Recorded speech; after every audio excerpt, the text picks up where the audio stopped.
Nous allons continuer notre enregistrement et là, on va proprement enregistrer l'utilisateur de la base de données après avoir créé PDO. Ok. Donc là, pour faire l'enregistrement, c'est tout simple. Il nous suffit de faire une requête SQL au serveur. Donc là, on va faire PDO prépare. Prépare, c'est une fonction de PDO qui permet de faire une requête préparée. Une requête préparée, c'est une requête dans laquelle les valeurs qu'on insère ne sont pas directement mis dans la requête SQL. Okay, vous allez voir. Donc, on va faire insert into utilisateur. Donc là, on va insérer le nom, le prénom, l'email, la date naissance et l'adresse. Et là, on va dire value. Ici, plutôt que de mettre le contenu de la variable directement, on va mettre des paramètres. On va mettre 2 points nom, 2 points prénom, 2 points email, 2 points. On va mettre DN comme date de naissance. Et là, on va mettre ADDR comme adresse. Ok. Donc là, PDO nous a préparé la requête et on va faire PDO. Non, on récupère ça dans une variable, requête. Et ensuite, on fait requête.execute. Execute, on va lui passer un tableau de paramètres. Donc là, on va lui dire que 2 points nom ici, ça correspond à la variable nom. 2 points prénom, ça correspond à la variable prénom. 2 points email, ça correspond à la variable email. 2 points DN correspond à la variable date naissance. Et enfin, ADDR, c'est la variable adresse. Alors ici, pourquoi on fait ça? C'est pour éviter que quelqu'un puisse injecter du code SQL dans notre requête. Imaginez que on a fait une requête ici, insert into utilisateur, nom, prénom, ça c'est une requête SQL. Et là, on mettait nom par exemple. On mettait directement la variable nom. Maintenant, imaginez que quelqu'un dans le formulaire, dans la variable nom, il met quelque chose qui est du SQL. Il met point virgule par exemple. Dès qu'il met point virgule, SQL, point virgule c'est quelque chose qui est compris en SQL comme une fin de requête. Donc du coup, dès que ça va se retrouver à ce niveau-là, ça va faire planter notre requête. Et des gens beaucoup plus malins peuvent en fait injecter du code pour pouvoir récupérer les données ou faire des selects à notre insu. Donc voilà pourquoi ici on utilise toujours les requêtes préparées pour pouvoir faire les insertions dans une base de données. Ok. Donc là on a inséré. Et voilà.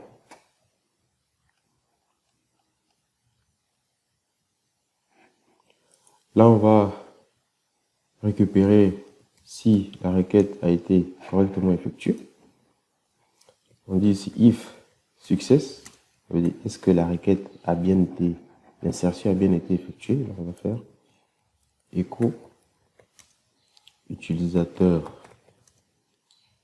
a bien été inséré. Sinon, on fait un echo une erreur s'est produite. Donc je vais commenter cette ligne et on va tout de suite tester. Ici j'ai déjà quelques valeurs, je vais juste réactualiser pour qu'il puisse resoumettre le même formulaire. Là j'ai utilisateur a bien été inséré et on va vérifier dans notre base de données. Donc là je sors la console, contrôle le truc. Ici on vient là et on va se reconnecter à MySQL. Donc on fait MySQL-U route. Et là, le nom de la base de données, c'est PHP formation. Bon, là, malheureusement, voilà. PHP formation, donc on va faire select everything from utilisateur.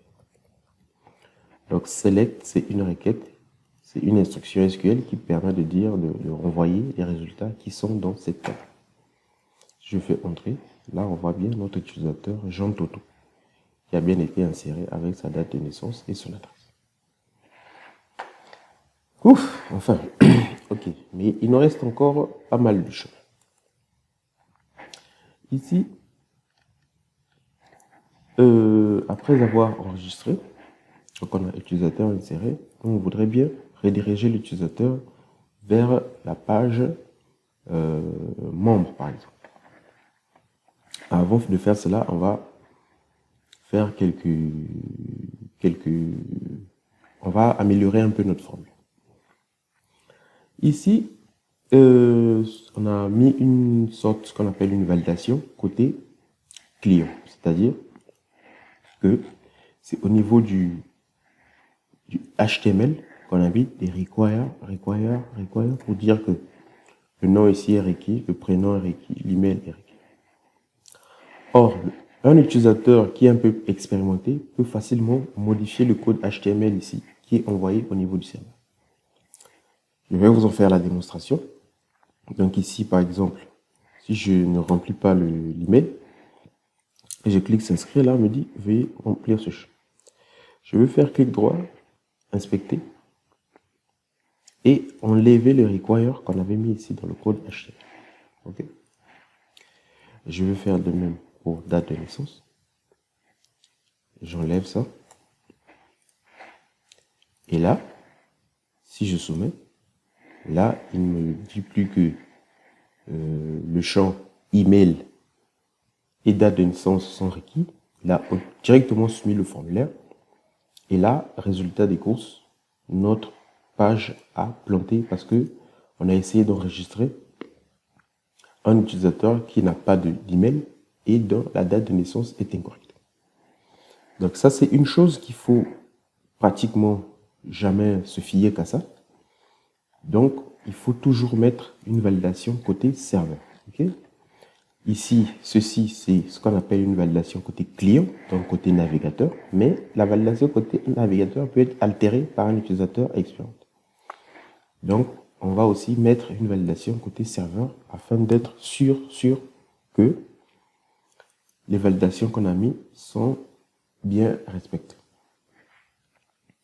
Donc, avant de faire notre enregistrement ici, on va faire un petit checking.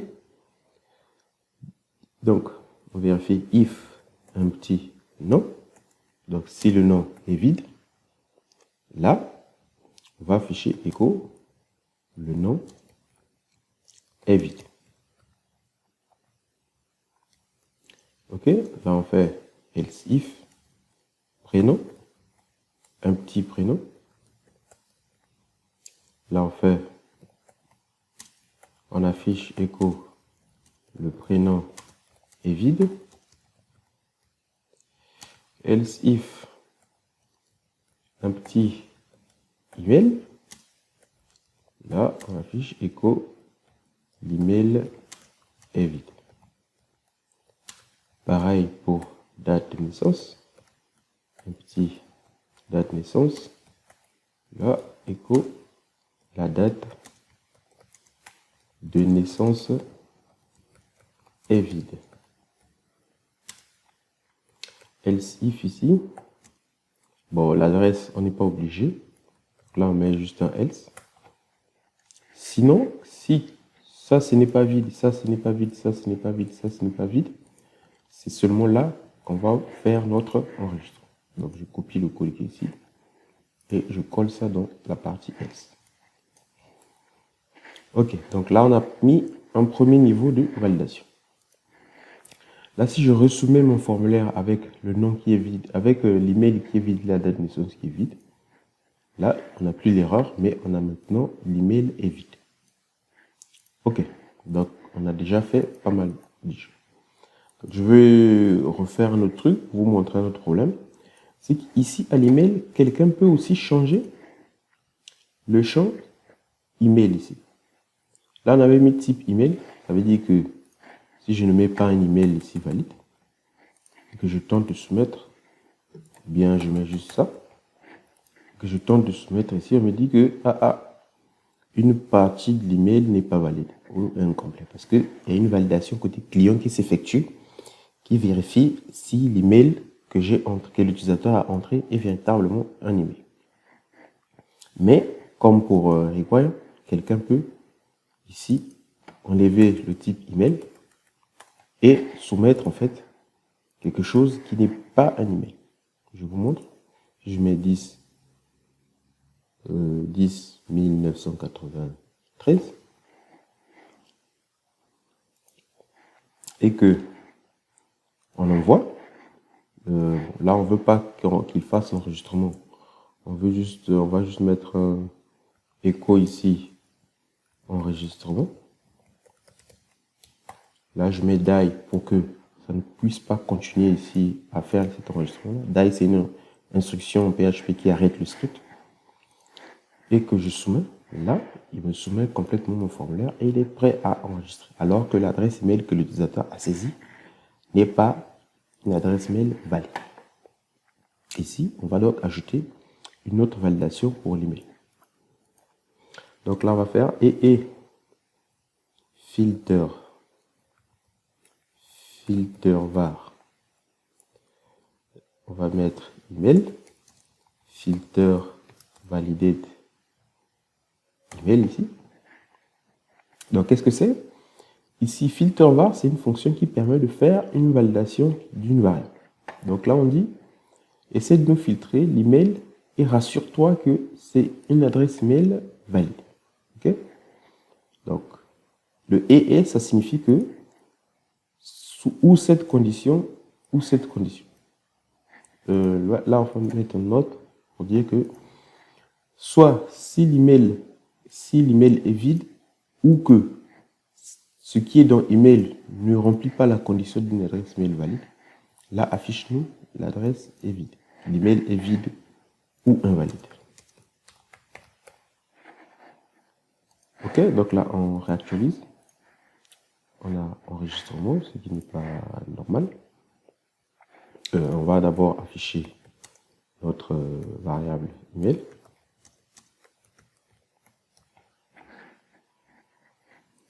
Ok, je réactualise. Bon, je crois que filter var a un petit souci. Bon, on reviendra sur la validation d'email plus tard, mais gardez en mémoire qu'il faut qu'on fasse cette validation-là plus tard. Donc, je vais remettre comme c'était et actualiser. Je vais remettre aussi le cas où j'ai pas rempli de prénom, par exemple, et que je vais sélectionner la date 10-02-1992. J'enregistre. Là, on me dit l'utilisateur est... Alors, bon, on recommence. Je mets pas le prénom et je dis que le prénom ici n'est pas requis. Et je fais pareil pour l'email.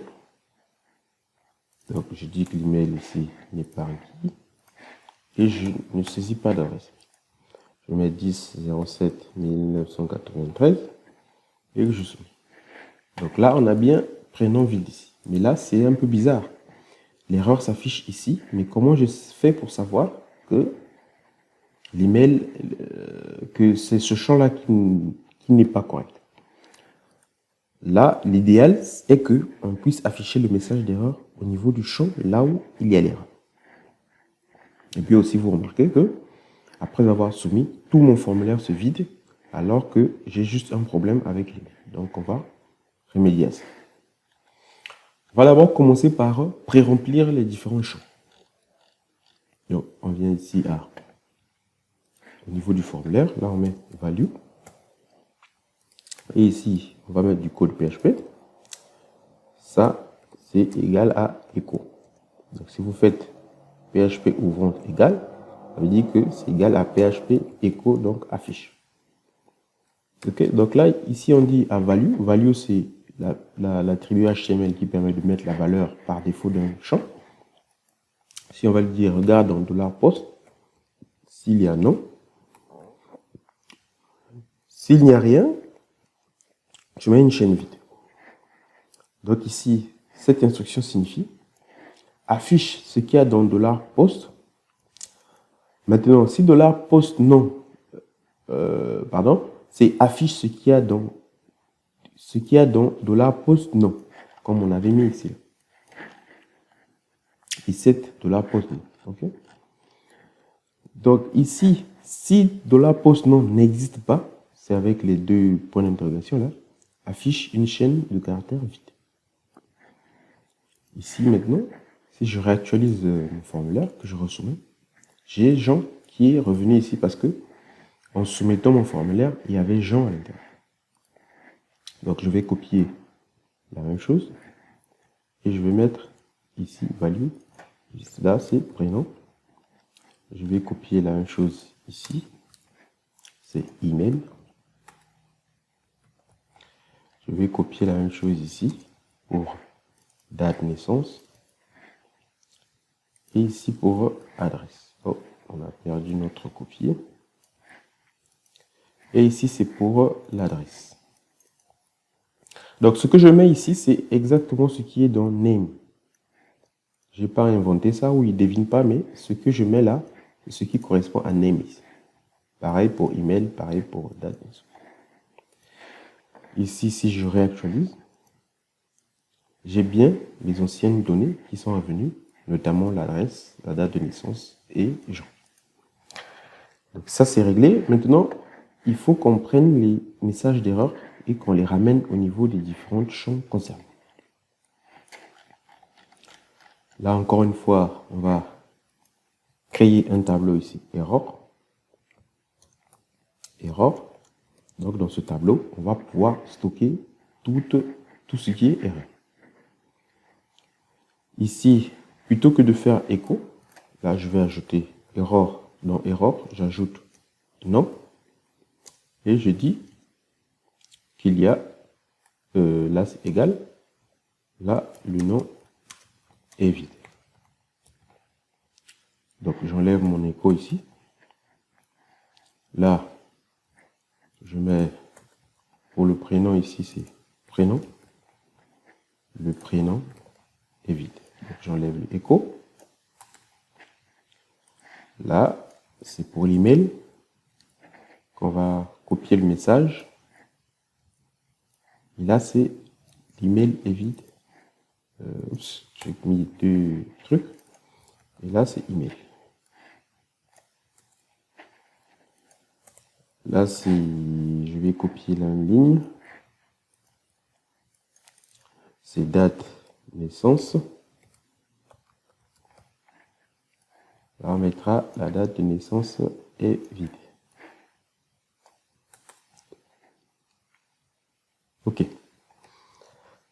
Et voilà, on a enregistré tous les messages d'erreur dans le tableau. Donc, il ne nous reste plus qu'à afficher ces messages-là au niveau des différents champs. Donc, ça va être un peu pareil, comme qu'on a fait avec l'affichage de ce qui est dans poste. Donc là, je vais aller un peu sur Bootstrap pour voir comment est-ce que les messages d'erreur là s'affichent sur les différents champs. Donc, je vais choisir forme comme ça. Et j'ai validation ici.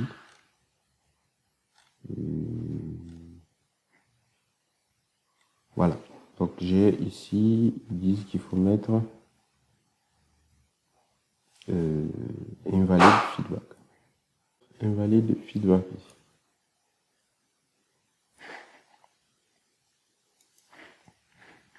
On va essayer pour voir ce que ça donne. Là, je vais mettre à prénom parce que c'est prénom ici qui est invalide.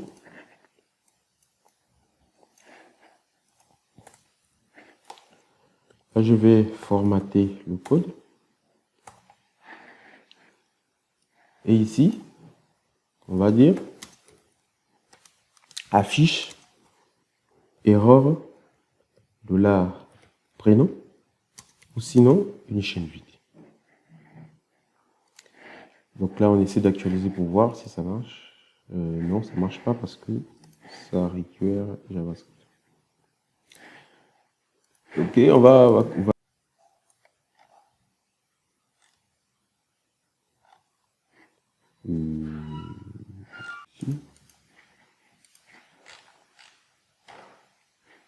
voilà. On va copier cette div.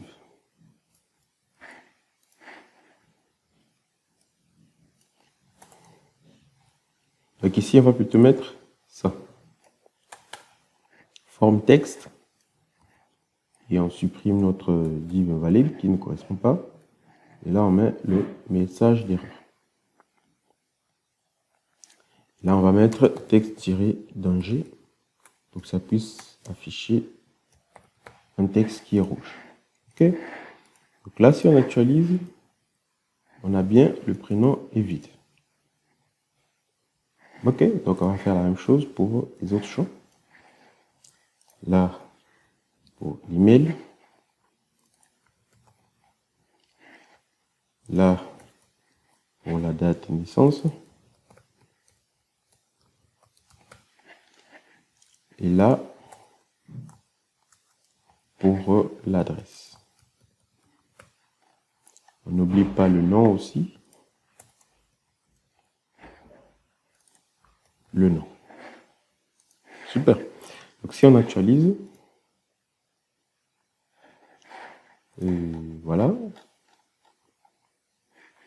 Voilà, pour avoir une meilleure structure de validation, on ne va pas mettre les else if, else if, else if. On va juste ici se contenter de mettre if. Là, on va mettre if. Là, on va mettre if. Et ici, on va copier le code qu'on avait mis dans le else. Et on va faire une petite vérification. On dit ici, not empty, si le tableau qui contient les erreurs, si le tableau qui contient des erreurs est vide, donc if empty erreur, ça veut dire qu'il n'y a pas d'erreur. Là, on peut soumettre notre formulaire. Ok. Donc là, si j'actualise, on a bien, le prénom est vide, l'email est vide ou invalide. Ok, donc, revoyons un peu ce qu'on a fait. On a créé un tableau erreur ici, dans lequel on va stocker les messages d'erreur. Ici, si le nom est vide, on ajoute donc une clé nom dans le tableau erreur avec le message. Et on a fait pareil pour les autres champs. Maintenant, ici, avant d'enregistrer, on vérifie si le tableau des erreurs est vide avec la fonction empty. Là, ça veut dire qu'il n'y a pas d'erreur, donc on enregistre notre utilisateur. Sinon, s'il y a des erreurs, on n'enregistre pas. Il va continuer jusqu'ici et afficher le message d'erreur. Donc là, on va enlever require à nom ici et mettre un nom vide. Si on soumet, ici on va enlever require aussi. Et on va faire la même chose pour email, pour bien être sûr que notre validation fonctionne. En soumet, on a bien le nom est vide, le prénom est vide et l'adresse email est vide. Si on met ici Toto Titi, l'email titi@mail.com et on enregistre, on a bien, notre utilisateur a bien été inséré. L'autre problème qu'on va devoir vérifier ici, c'est vérifier que l'adresse email n'existe pas déjà, qu'il n'y a pas déjà un utilisateur avec l'adresse email qui est en train d'être enregistré. Parce que normalement sur un site, deux personnes ne peuvent pas s'enregistrer avec le même adresse email. Donc ici, avant d'enregistrer, on va pouvoir faire une petite validation. Okay. Donc, on va faire une requête à ce niveau. On va faire PDO prépare. Prépare, donc on va faire une requête préparée encore. On va lui dire sélectionne everything, où on va faire count all from utilisateur where email égale à l'email. Ok? Donc on va faire rec égale pdo.execute.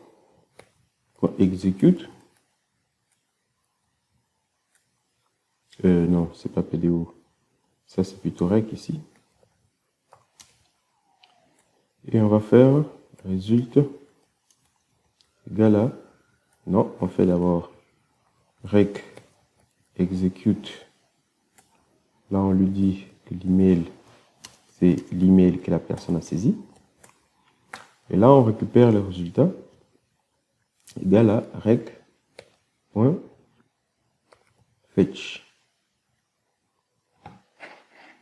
On va faire fetch colon.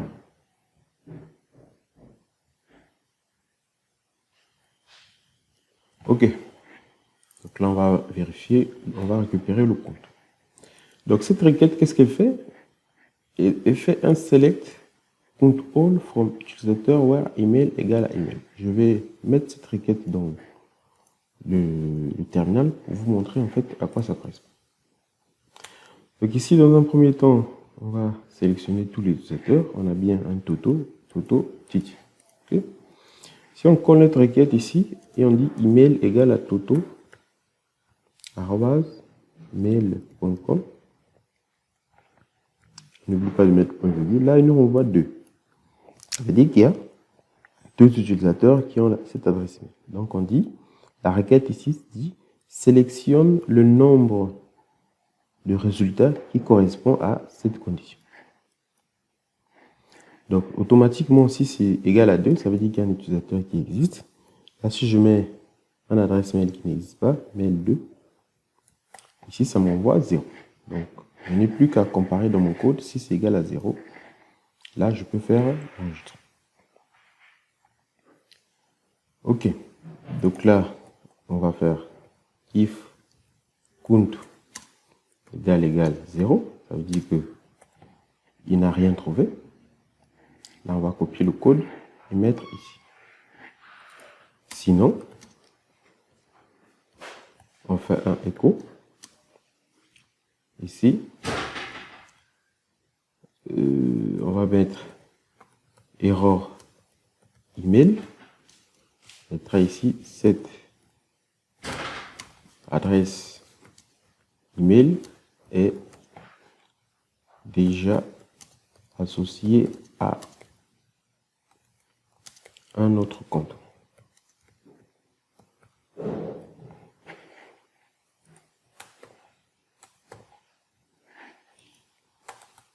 Ok. Donc on revient dans notre formulaire ici.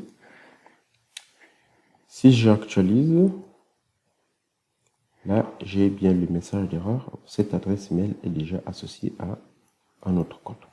Ok. Là, une dernière chose ici, on va pouvoir afficher le message en haut là qui nous dit qu'il y a erreur. Donc là, juste ici, on va mettre un petit if not empty error php and if. Donc là, c'est quoi? On ouvre un if en PHP. Donc là, on vérifie si le tableau des erreurs n'est pas vide. On va afficher une div qui a la classe alerte. Bon, je vais copier sur le site de Bootstrap pour voir. Composant alerte.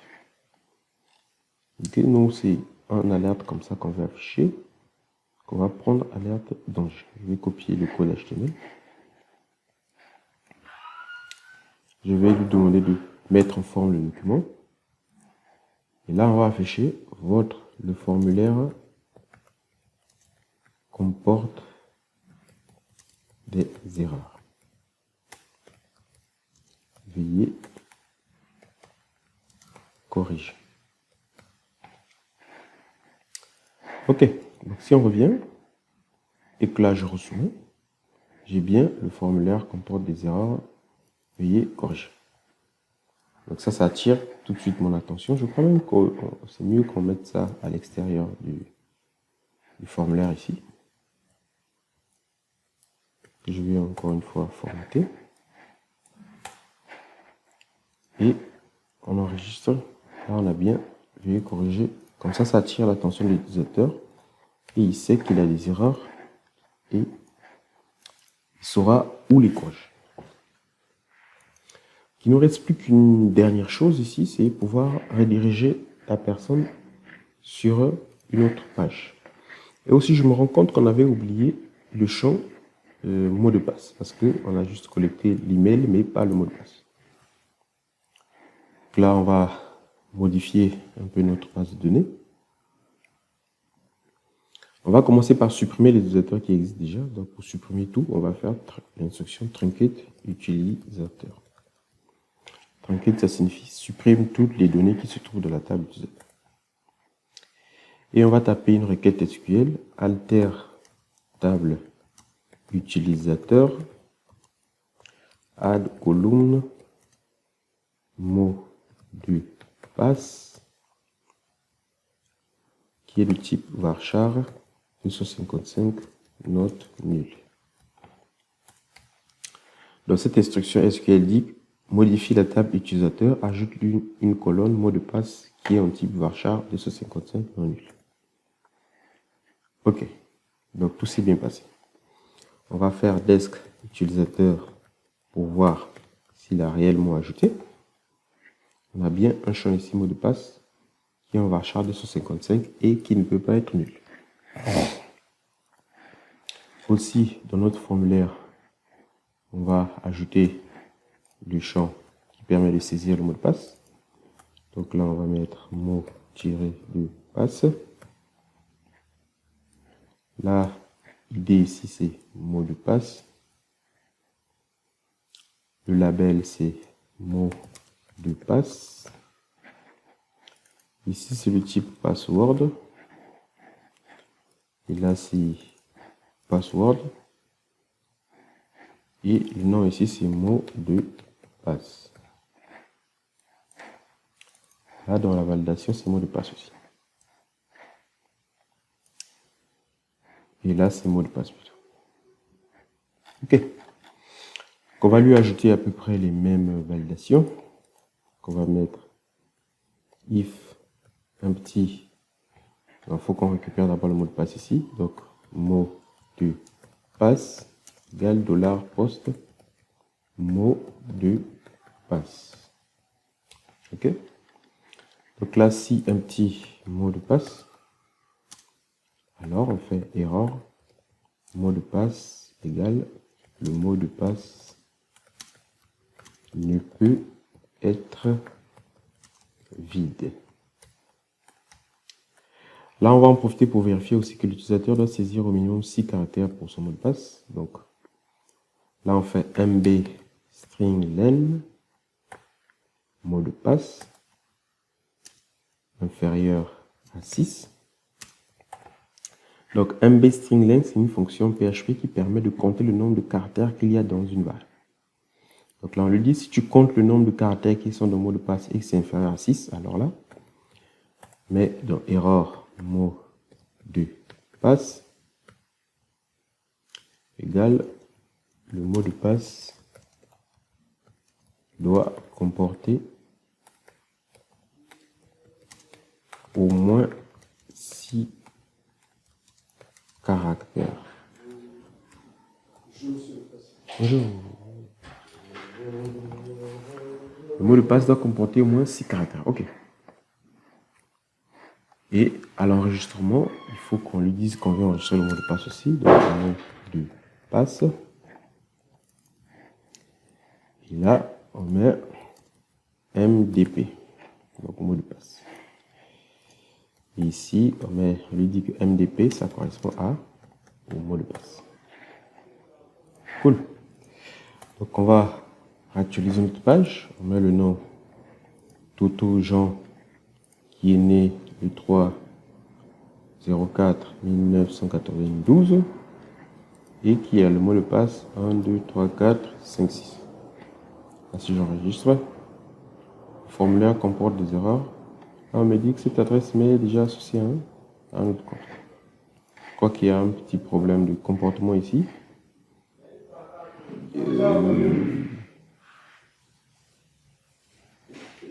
Là, c'est pas fetch all, c'est fetch column. Ok, donc.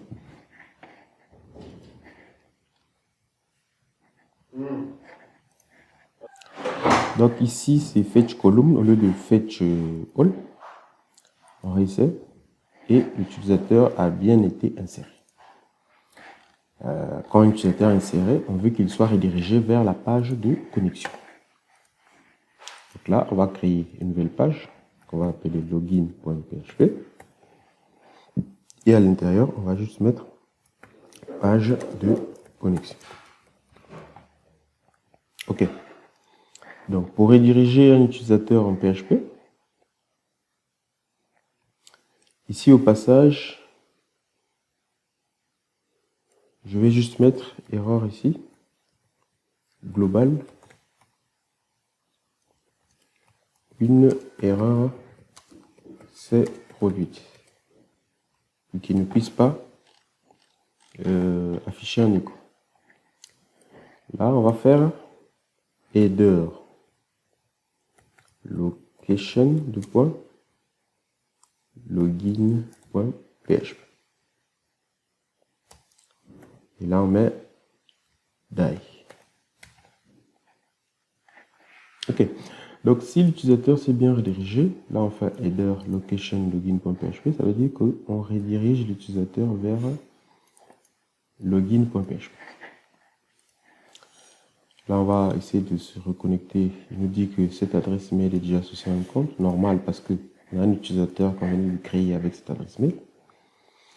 Et on va lui dire jean.toto@mail.com. On essaie d'enregistrer. On est bien redirigé vers la page de connexion. OK? Donc, pour faire un petit résumé de ce qu'on a vu aujourd'hui, c'est d'abord pré-remplir différents champs. Non, pré-remplir les différents champs ici, en lisant ce qui est dans $post. On a mis en place les messages de validation, les messages d'erreur, et aussi la validation côté serveur, parce que la validation client n'est pas une validation qui est fiable et peut être modifiée par n'importe qui est expérimenté. On a vu aussi comment on redirige un utilisateur. Donc, je vous donne rendez-vous dans la prochaine vidéo où on va voir continuer. À la prochaine.